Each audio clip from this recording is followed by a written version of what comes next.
Alhamdulillah wa salatu wa salam ala rasulillah. Ambalma malion. Assalamu alaikum.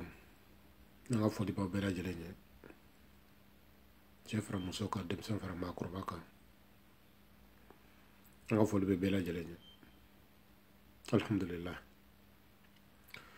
Amma y représenté entre Mohamed Fofana ni Mohamed Tando. On est le côté vidéo bolier. Peut-être qu'à soit que entre ça comment là t'attends tambolo mais ko do be wajibi am roka no kera ikanga ke alhamdulillah bi anana video kela ka kunge kunfla kata fo saba nyala sona adi teme ko anga la nyinta ka teme ko so ba ala detail ala kan dabe so ba ma ala kan dabe so ba ma alhamdulillah video kelu kunflo e folie flana may hakle dile foli yoro la amba damne anga dine nyim ngowla o dolo mo flo e Mahmoud Diko amba fo no temna ka boyno amanga wajul kela dofo ka farawo kan no e mahi watre ani mo ni resro ala ka dine la sel konona na ne chie anga foli biye angante minu tay jago kunya de amete mo yoro la no temina ka boyna ambanga foli la se anga jamana kanon ba bema o kono na ambe na mo dama trofo anga foli nyesile be mimo ka fara mo nyuma ni ko faso kanon be dusukuna ni wulla ka keleke hal ni masa keleke nangane bi langa foli biye o kono no amba damne mo folo mina o l'unique du siècle, l'unique du pays et l'unique de la génération. On va faut dire Mohamed Youssouf Badjile Rasbat on va faut les bailler regarde comment on a c'est pas sa personne physique aka idéologie on va faut les nyesimba la kadaoka ni Rasbat boray on va faut les malikaye aga faso kanu quoi al nanta ka kuma be partager anga foli baye ambe boye ka job la fo depuis Sénégal quand il retourne ka Johnny were fo on va fo piment jeli horon anga foli biye abe temi ke boye kam mo dama fo anda tuna sa bema maintenant mamin trop fort façon de nyuma minu trop fort nous be façon kele la anga foli ba opela jelenya o kono la ambe 24 fois Allah soro bi an fa na ka kola ko minu ko ka temi ani foli kaka femi ba kunga bi o réglementation de aku dona jemi kono bon kono na antina do kono parce que ante nyebre do la mais anga foli bay ni kene ka sababu ke ay communiquer ka temi no borayno anyere baden do be city kan min to ko Ousmane Fofana anga kuma demne na amad fo anyemi ça n'a pas d'importance parce que anyeba la ethnico be ka ke jago kunyo sisa city kan on t'a fouqué ni marakaya ni kakola ni bamana ni kasungay tout d'abord on est malien ambe Ousmane Kabro Fofana fo katandi mimi fo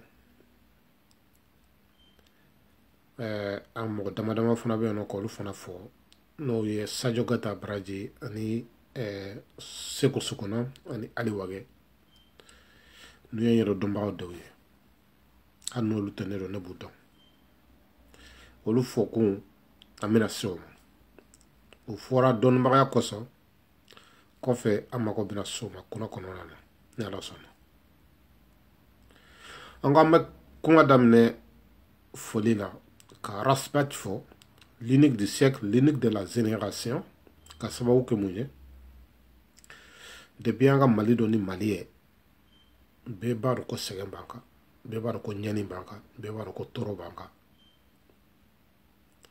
Mɔgɔ kelen min wulila k'a da don a la hali n'a y'a sɔrɔ a bɛ kɛ ni mɔgɔw ka dɛmɛ dɛ min bɔra k'a lase an ma kɛnɛ kan o ye Rasbat ye. An ka foli b'a ye. Rasbat hali n'a ka kow danna yan ma a ye dayɛlɛ maliyɛnw ye. A ye dayɛlɛ maliyɛnw ye, a ye sira dayɛlɛ maliyɛnw ye, sira min maliyɛnw kan ka ta bɛɛ kan ka ko k'a yɛrɛ ye. Hali n'a kɛra corrompu ye nin kɔ, hali n'a kɛra vendu ye nin kɔ, n'a kɛra fɛn o fɛn ye nin kɔ, a man kan k'a ma fisirɔngala ye tuguni. A ka ko kɔnɔna na fɛn min b'a jukɔrɔ an tɛna o ɲini k'o dɔn. O y'a yɛrɛ ni Ala cɛla ye. Mais a ye min yira anw na kɛnɛ kan an bɛ kuma n'o de ye.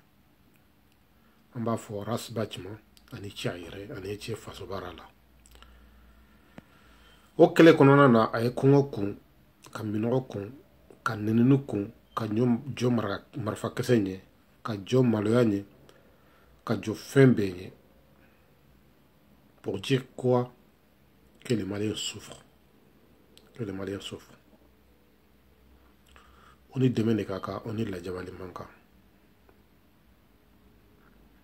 Moromi baissé physiquement, tu dois la soutenir. Moromi baissé moralement, tu dois le soutenir.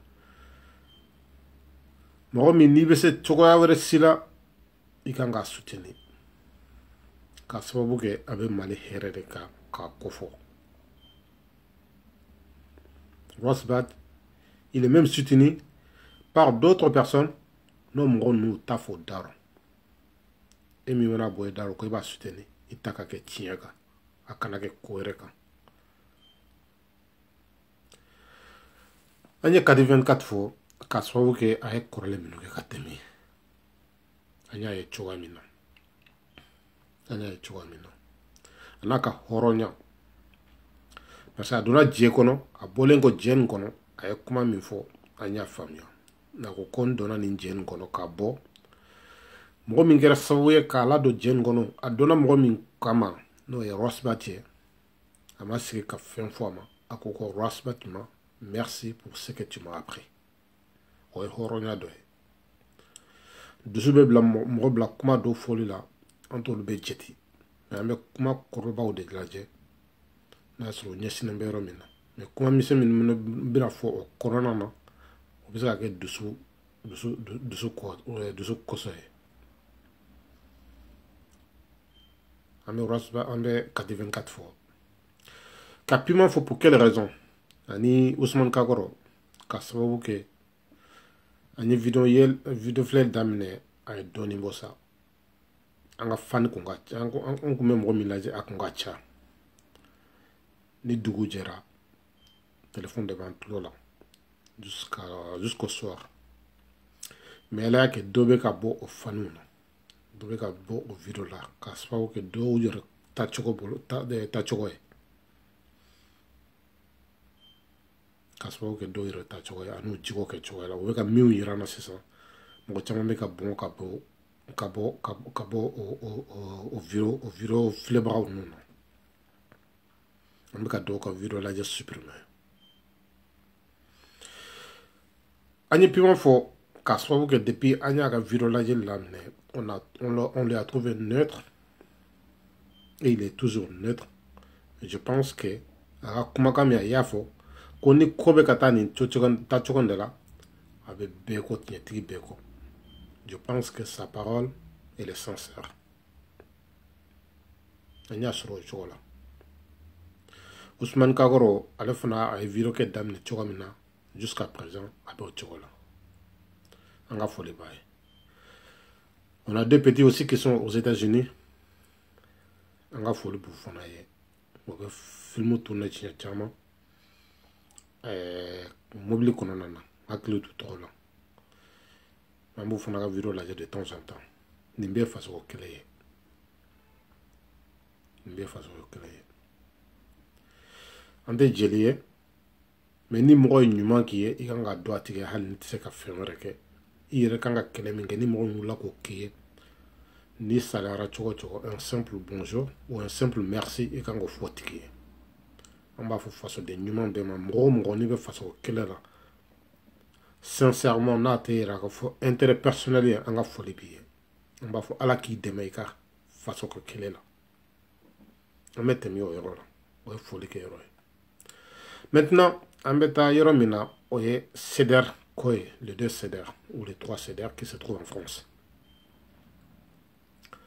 an b'aw bɛɛ fɔ ka wale ɲuman dɔn n'aw ka baara ye collectif in a kɔrɔ ka ɲi le mot CEDER a kɔrɔ ka ɲi collectif pour la défense de la République mɔgɔ o mɔgɔ n'i ye nin mɛn ni fasoden ɲuman de ye a bɛ diya i ye a siginna ka kɛ kelen ye ka kɛ fila ye ka kɛ saba ye n'i y'a mɛn fila kɛra fɔlɔ de kɛra an b'a ɲɛsin Sadio Baraji ma Sadio Kata Seku Sukuna ani Ali Wage pour quelle raison an dɔnbagaw de don olu bɛ France CEDER la an ɲɛ b'a la ko min bɛ u ni ɲɔgɔn cɛ bi le deux CEDER entre le deux CEDER mɔgɔ minnu bɔra a kɔnɔ ka sira wɛrɛ ta ka kuma wɛrɛw fɔ an kan t'olu ma an kan bɛ minnu b'a kɔnɔ hali bi aw ka solution sɔrɔ aw bɛ se ka jɛ ka fara ɲɔgɔn kan cogo min na pourquoi Sadio Baraji n ye tɔgɔ ta Sadio Kata parce que n y'i ka vidéo dɔ lajɛ i ko tu es le vice-président de la CEDER de CEDERD o kɔnɔna na mɔgɔ bɛ se ma k'a sababu kɛ un vice-président il est proche de ses adhérents plus que le président. Un vice-président, il est à l'écoute de ses adhérents plus que le président. Un vice-président, il est écouté plus que le président dans son association, s'il est vraiment un vice-président digne de ce nom. Au kɔnɔna na Sadio Kata min bɛ ɲini fɛ n'i y'a mɛn filanan kɛra fɔlɔ de kun bɛ ne b'a ɲini fɛ personnellement i n'i ka président aw ka sigi aw n'aw ka membre ka kuma pour rejoindre le CEDER 1 aw ka collectif kelen ye faso dɛmɛ kama faso dɛmɛ kama e b'a la n bɛ dɔn n tɛ mɔgɔ tɔw ninnu dɔn Sukuna b'a la ni ye Seku Sukuna ye mais n bɛ dɔn ka tɛmɛ Seku Sukuna kan n b'a dɔn aw bɛɛ bɔ yɔrɔ kelen hali n'aw tɛ bɔ dugu kelen na aw bɛɛ bɔ yɔrɔ kelen peut-être 31 ni dugu wɛrɛ aw bɛɛ bɔ yɔrɔ kelen Ali Wage toi tu te trouves dans le membre du bureau de CEDER 1 je te connais personnellement peut-être hali ni hakili tɛ n na peut-être tant que cogo kosɔn peut-être i bɛ sɔn ka ɲinɛ n kɔ mais je te connais personnellement en tant que membre du bureau de CEDER 1 i fana b'a ɲini fɛ aw ka sigi aw ka kuma ni CEDER 1 ou 2 ou 4 ma sɔn ka n'aw ma a ye fɛɛrɛ tigɛ aw k'u wele pour que aw ka collectif kɛ kelen ye faso dɛmɛ kama faso dɛmɛ kama ni jamaba min filɛ la an b'a dɔn nin bɛɛ tɛna to a la parce que un groupe ye i n'a fɔ ni san wulila a bɛ ɲaman cɛ cogoya min na ɲamantɔn o ɲamantɔn kɔnɔna na fɛn bɛɛ bɛ sɔrɔ a kɔnɔ bɔgɔ bɛ sɔrɔ a kɔnɔ cɛncɛn bɛ sɔrɔ a kɔnɔ bɛlɛkisɛ bɛ sɔrɔ a kɔnɔ filabolo tolilenw bɛ sɔrɔ a kɔnɔ jiribolo misɛnninw bɛ sɔrɔ a kɔnɔ kunbabaw bɛ sɔrɔ a kɔnɔ o de b'a to ji kunfɔlɔ nɔgɔlen dɔ mɛ ka ji to kana a bɛ cɛncɛn bɔ a kɔnɔ a bɛ bɔgɔ bɔ a kɔnɔ a bɛ bɛlɛkisɛ minɛnninw bɔ a kɔnɔ a bɛ filabolo tolilenw bɔ a kɔnɔ a tɔw bɛ to kɔlɔ giriw na o ye groupe o groupe ye comme kuma bɛna janya an t'a fɛ a ka janya aw ka ɲini aw ka kɛ CEDER kelen ye pour l'amour du pays pour l'amour de votre combat pour l'amour de votre union et de votre opinion pardon aw ka CEDER kɛ kelen ye an bɛ tɛmɛ an bɛ taa yɔrɔ wɛrɛ la an bɛ ka kuma dɔ mɛn sisan si tɛ k'a fɔ ko le guide de la révolution Rosbat a bɛ idéw ta unilatéralement des fois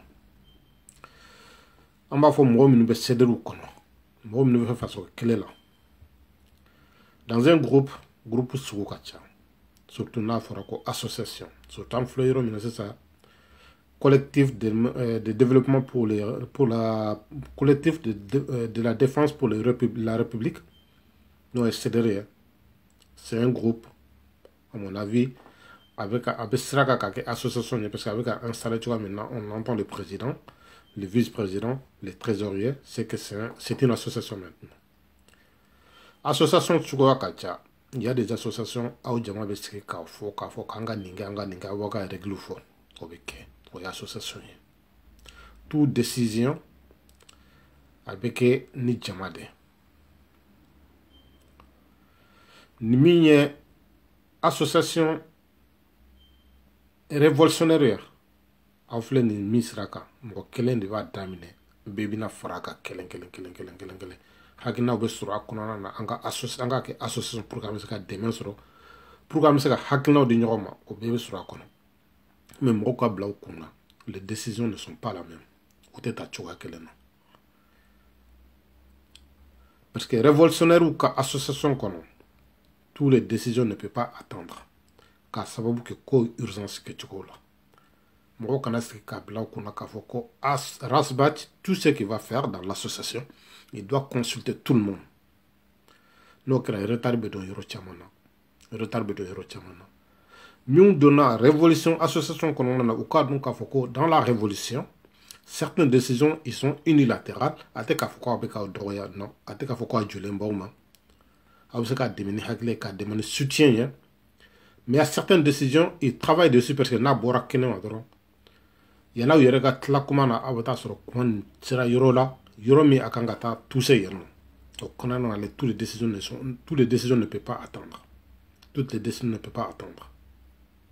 Ango do ankona ni mo min dona collectif kono collectif menna bo foko collectif révolution de la révolutionnaire ini ni kanga sigi ni ni te kuila ikana foko be do akono na parce que itna laban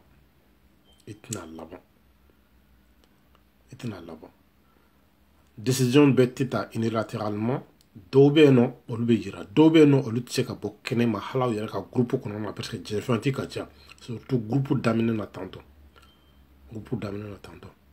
o est conseiller en 2010 cédre mroma mo minu donna pour intérêt personnel nous be ka bo ayu toy ne les calcule pas ayaka continue de miner objectifier habita yorami. Moi personnellement je suis pas dans le CEDER mais je vous soutiens moralement. Je regarde votre vidéo, je le partage tant que je peux. Mais je suis pour le bien du pays. Anga laje, anga mburo di nyoma. Ambita nye chwa mais ni mro minko tien. Nati ka fait a ke fin euro koson. Ango tien demain. Ce n'est pas une question que je suis 100% pour Rasbat. Avec Koko Foka B tien. Mais ni min tient que 99% ou 90%. Ni erreur que les sur la kono na yafaka ka o erreur kono o erreur ma quoi. Peut-être abna constater nga comment nous silente nga bona ka jelente. Mais anga laje soyons soi-même. Anga ka nyere. Malika kuma kono na avec kuma do foka foko faso be dinenye andat na seulement. Mais on peut min fo yorola on va fo ko islamia ani horonya be islamia ni parce que ni mo ni make islamé ibisaka ke horonya ni mo min ni dona kuma je kono non akera chocho ni bora kuma be no igi janto olula guno be no igi janto olula ko ketaw be no igi janto olula ni ko ke keri ku boku ne je kono na ko do be no eki janto lula olu te fotaye olu te ketaye adama de nya kono na horo nya kono na ode ato amba fo pima ma ko jeli horon anya soroyo mina abe yeno folo ay kuma kam fana fo kato raspat abe tinye de fo ka fo kata ale ba ku fo saya aba fo ko sa fo saya. Moi, personnellement, je soutiens ces arts de personnes. Numéro quotidien. ni mɔgɔ ko tiɲɛ n b'i tigi kɔ n b'i dɛmɛ. Pour l'instant, je ne suis pas dans le CEDER. Il y a un fort. Dans quel sens? Parce que le CEDER, pour le moment, il y a un kacha. Il y a un kacha. On a dit que CEDER ou là. Parce que ça, c'est un groupe BD. Le groupe BD. Parmi les gens qui ont fait un kaja, on a mis une peu fait. Mali kanu koso, on a un boulot de nyoma. Mali kanu koso, on a sabali. Mali kanu koso, on a yafa nyoma. On a tani. Arrêtons de se rabaisser. Arrêtons de se rabaisser. Angatanye. Ni mi ye tien fo ango tiki deme. Anga interpersonnel ko kele dabla. Ni ne kunye naga kuma ka bo ka fo pela jele nyena. Ni yem bokun folo de. Nta nyini aka chaya.